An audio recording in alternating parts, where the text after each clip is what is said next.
What if I told you I broke one of the oldest laws in numerical physics? Every PDE solver explodes if you violate the CFL limit. But my solver get it.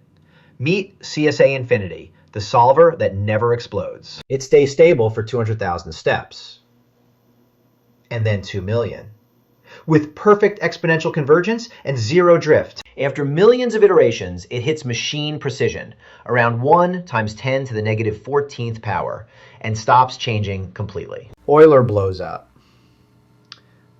RK4 blows up.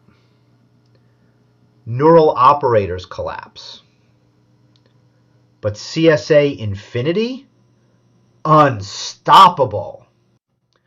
This breaks a century-old barrier, unconditional stability.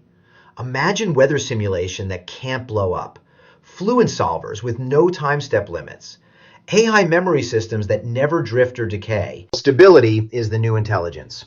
We are building something massive. Follow for collaboration and the full breakthrough.